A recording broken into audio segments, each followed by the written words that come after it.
¿Cómo están? Bienvenidos a una transmisión más de estos programas que hacemos con todo cariño para ustedes. Hoy vamos a hablar sobre la primera cita al ginecólogo. De verdad que muchísimas mujeres nos preguntamos cuándo es la primera cita que vamos a hacer al ginecólogo, cuándo deber ir, en qué edad es la edad precisa para ir al ginecólogo. Las que son madres entenderán muchísimo más y sabrán este tipo de dudas que tienen ante eso. Por eso yo quise invitar a la doctora Yulisa Garrido, es ginecóloga, también es ginecóloga especialista en lo que es la juventud y también la niñez. Y aquí estoy haciendo mi enlace con la doctora para hablar sobre este tema tan interesante. ¿Cómo está, doctora? Hola, muy buenos días, Yobli. Encantada de acompañar nuevamente y sin duda, bueno, un tema bastante interesante y que muchos padres, sobre todo, van a querer escuchar y querer aprender y más que nada una guía didáctica de qué es lo que podemos ofrecerles en la atención a las niñas y a las adolescentes desde el punto de vista ginecológico. Así es, causó en la oportunidad que tuvimos para hacer la entrevista, causó muchas dudas a muchísimas personas, puedo decirlo que hasta incluso en mi propia familia, que decíamos, no sabíamos que incluso existía una especialidad ginecológica para lo que eran las niñas y adolescentes. Comencemos entonces por esta parte. Si es, ya ve que dentro de la medicina eh, hay muchas ramas, hay muchas subespecialidades y dependiendo la necesidad que ha surgido a lo largo de los años en la atención de ciertos grupos de población, pues han surgido y se han ido avanzando y cambiando también ciertos paradigmas. Y uno de estos es precisamente la atención ginecológica a las niñas y adolescentes, porque sin duda hay ciertos tabúes al respecto. Y eso viene de la mano sobre todo con los temores, las dudas que hay. Muchas veces se considera que es oportuno que las mujeres empecemos a ir al ginecólogo ya después que estamos en pareja o que estamos casadas o que estamos planeando tener nuestros hijos.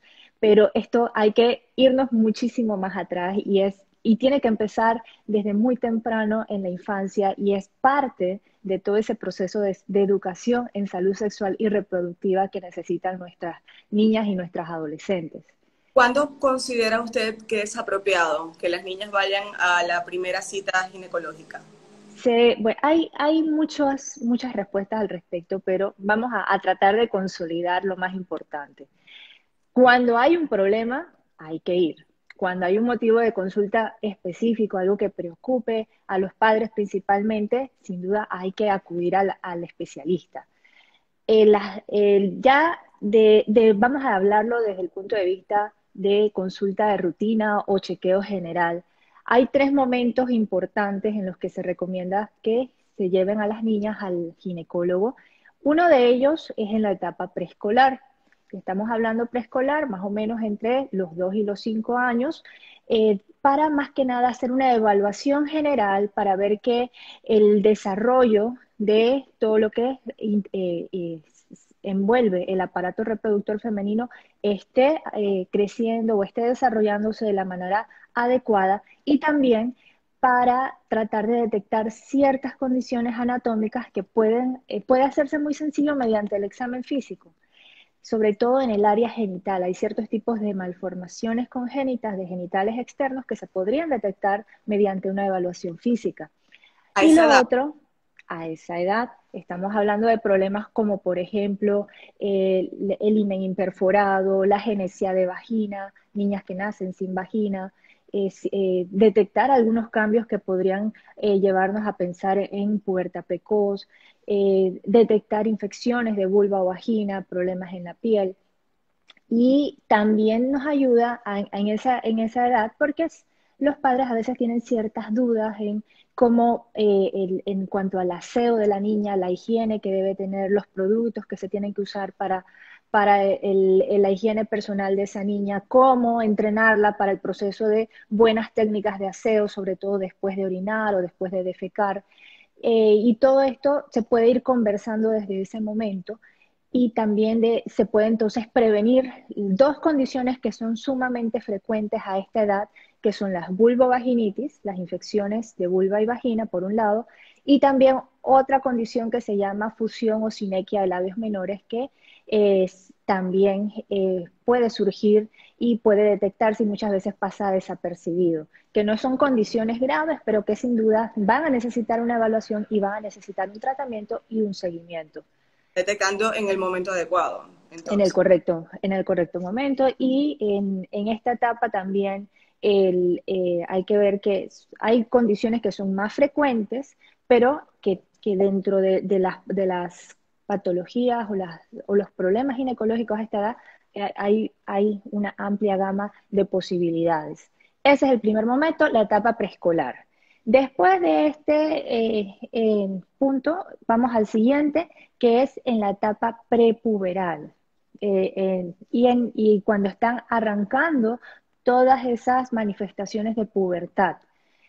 Y esto debe ser de los 8 años en adelante. Si hablamos de el límite de edad en que deben empezar a surgir los cambios asociados a pubertad, debe ser de los 8 en adelante, porque antes de ese momento podríamos estar ante pubertad precoz.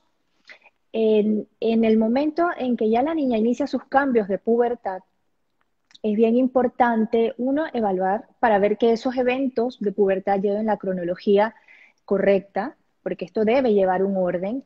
Eso por un lado. Y por otro lado, también muy importante guiar a la niña, orientarla, explicarle qué está pasando con su cuerpo, explicarle por qué se están dando esos cambios, cuáles son los cambios que va a notar, qué es lo normal que ella va a notar, y es un acompañamiento, tanto para la niña, también para los padres, porque muchos padres a veces tienen dudas en cómo abordar ese tema de pubertad, cómo hablarle a la niña, y cuál es el momento ideal para hablarle, cómo explicarle todo el tema. Entonces, aprovechamos ese momento, esa consulta para poderles reforzar lo que ya los padres han podido avanzar en casa, nosotros reforzamos esa información y claro que esa niña, con toda esa información, es posible y bueno, no, está demostrado que se va a sentir mucho más segura en ese proceso de pubertad, su autoestima va a mejorar y claro que lo va a enfrentar con mayor positivismo, que eso es muy importante.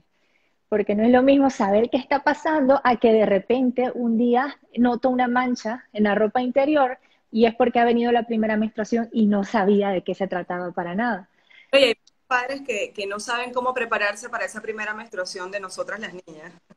Exacto. Y una recomendación muy importante, Yobli, es que los padres se empapen en el tema, porque muchas veces no sabemos cómo hablar porque no conocemos qué es lo normal.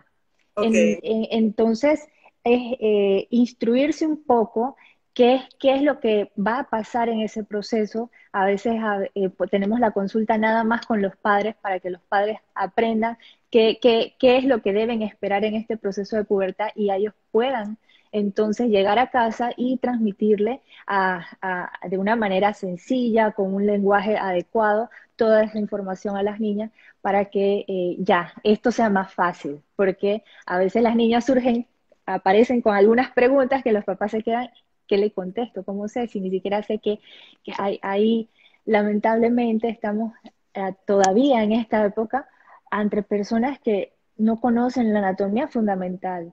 Entonces, si una mamá no sabe distinguir entre una vulva o una vagina, que no son dos cosas iguales, o que no saben llamar a los órganos reproductores por su nombre propio, que eso, ojo, es bien importante desde que la niña está pequeña, decirle las partes del cuerpo como son, no ponerle sobrenombres, ¿sí? Los senos son los senos, no la vulva es la vulva, no es la tontita, no es la conchita, no, cómo es. El pene es pene, los testículos son testículos, y de esa manera ya ella identifica a sí mismo como se les enseña las manitos, la nariz, la boca, que aprendan cuáles son los nombres correctos de los órganos reproductores. totalmente, bastante interesante. Ajá, sí, Vamos a ver uno que es cuando están en preescolar, bastante chiquito, ajá. que a muchas personas le habrá causado impacto. Después viene la parte de cuando te La encuentras, etapa puberal. que es a los 8 años. ¿Y cuál sería la tercera etapa? la mujer Una debe. vez, claro, una vez hayan iniciado los periodos menstruales. En general, una vez inicia la primera menstruación, que se le puede llamar menarca o menarquia, por lo menos unos 6 meses después, entre 6 meses, máximo un año después de la llegada de la primera menstruación, para entonces revisar cómo va ese calendario menstrual, cómo va ese patrón de periodos menstruales, la cantidad, el volumen de sangrado, la duración, la frecuencia y en temas también de cólicos menstruales. Y es, bueno, revisar que todo vaya en orden y dependiendo también de la edad de la niña, ir introduciendo otros temas también importantes desde el punto de vista de higiene personal, de importancia del calendario menstrual, del manejo de los cólicos y por ahí nos vamos encaminando incluso hacia consejería anticonceptiva y hacia medidas de prevención contra las infecciones de transmisión sexual. Que son dos. Todo eso, ajá. Muchos padres se enfocan en un embarazo, pero también hay que hablar de las enfermedades de transmisión sexual que están sucediendo. Muy importante, van de la mano. Es inevitable tocarlos el tema por separado. Me surge una duda, doctora. En el caso de las niñas, de las chiquititas, ¿cómo determina el padre que la va a llevar al ginecólogo? O en este caso, el pediatra es quien da la recomendación de transferir al ginecólogo. Si hay un problema, usualmente los pediatras refieren ya bajo un motivo de consulta muy específico para una revisión ya dirigida. Sin embargo, también los padres pueden tomar la iniciativa. No necesariamente tienen que esperar a que el pediatra se los comente o haga la referencia, sino que dentro de la misma iniciativa el padre podría incluir, así mismo como sabe que rutinariamente acuden con el pediatra, entonces también considerar la visita ginecológica Ok. como un chequeo general.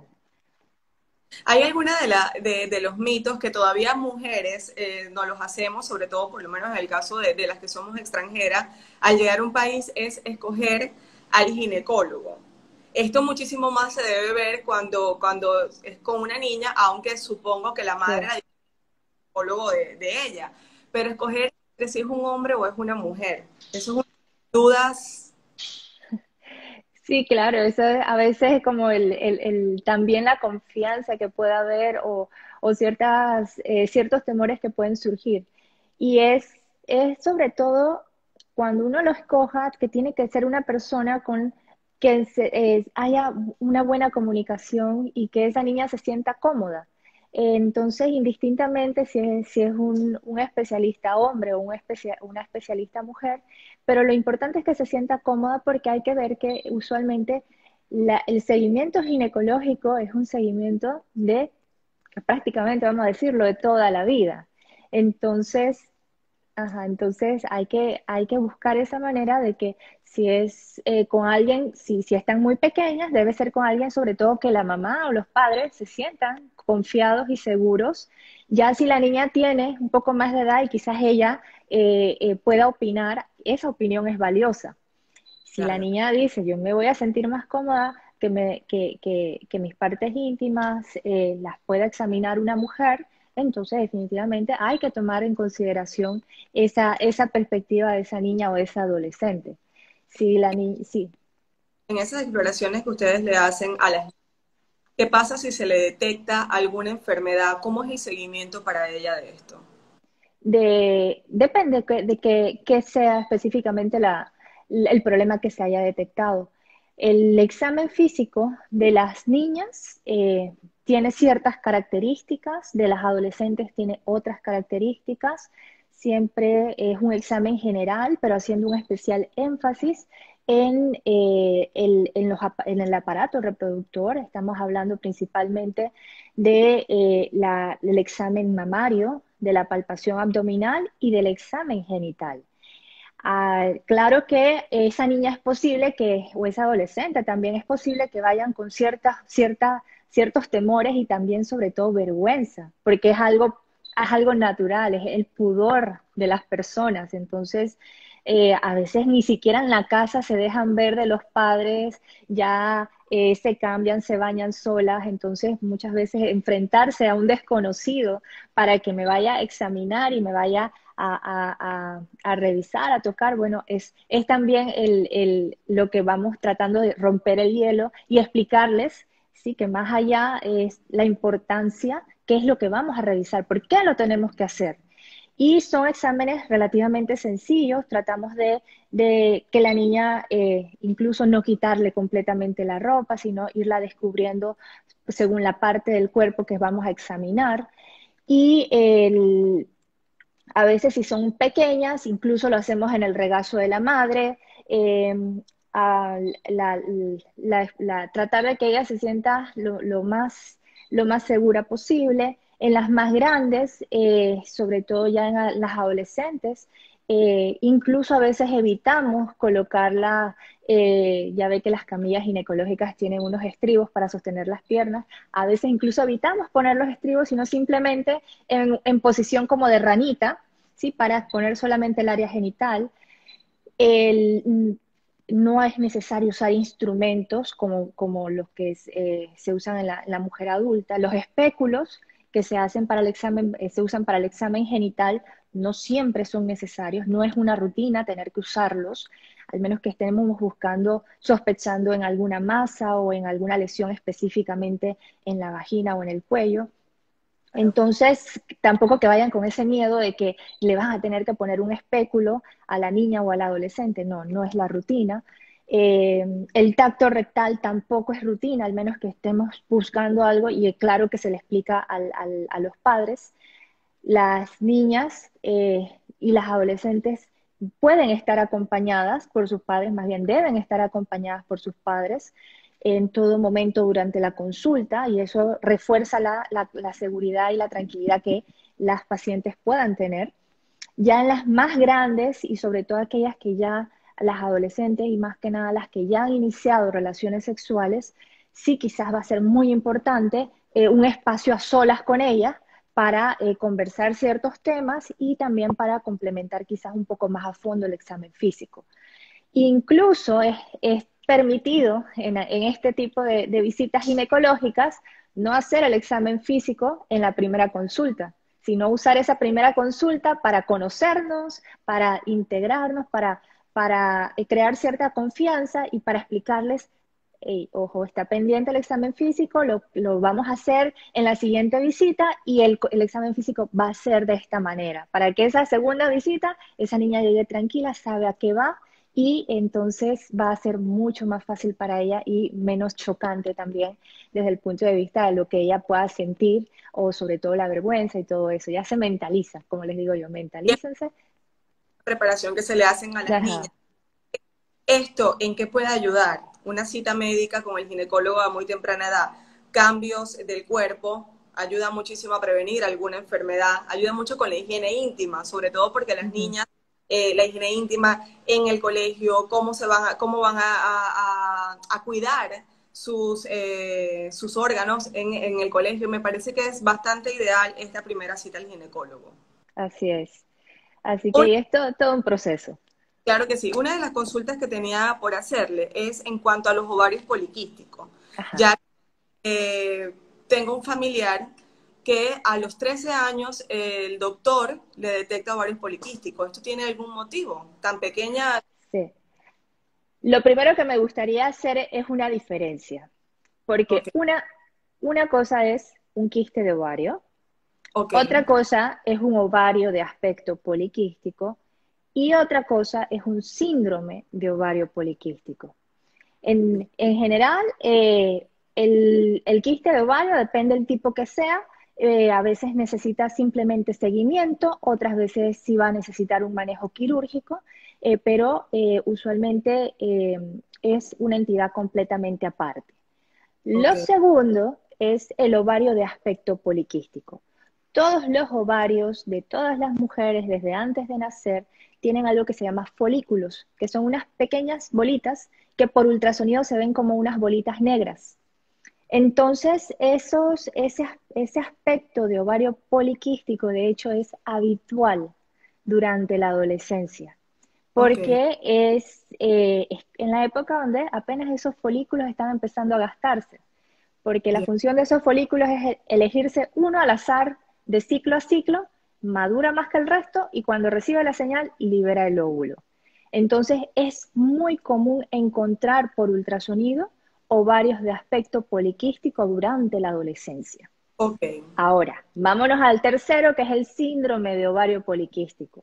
El síndrome de ovario poliquístico debe cumplir ciertos criterios, se van sumando ciertos criterios para entonces poder hacer el diagnóstico.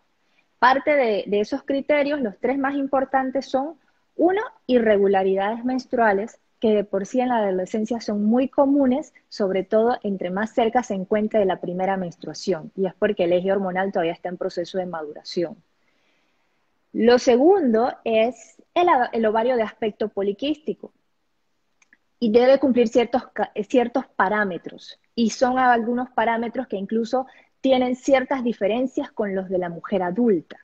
Y aquí ok, tenemos una gran limitación en el diagnóstico del síndrome de ovario poliquístico porque la gran mayoría de los consensos para hacer el diagnóstico están basados en mujeres adultas y basados en ultrasonidos vaginales, cosa que en la adolescencia muchas veces no podemos ofrecer un ultrasonido vaginal, sobre todo si no han iniciado vida sexual. Entonces ahí tenemos una gran limitante. Y lo tercero es algo que se llama hiperandrogenismo. Entonces, el hiperandrogenismo es aumento de los andrógenos, que son las hormonas sexuales masculinas que nosotras también tenemos, y entonces muchas veces se puede manifestar tanto en alteración en los valores de laboratorio, como también manifestaciones físicas como acné o crecimiento de vello en áreas donde usualmente le crece es a los hombres. Y para todo eso hay escalas. Entonces, hacer un diagnóstico, y de por sí durante la adolescencia el acné es sumamente común, es parte del ser adolescente. Entonces, en la adolescencia, hacer un diagnóstico de síndrome de ovario poliquístico es bien difícil.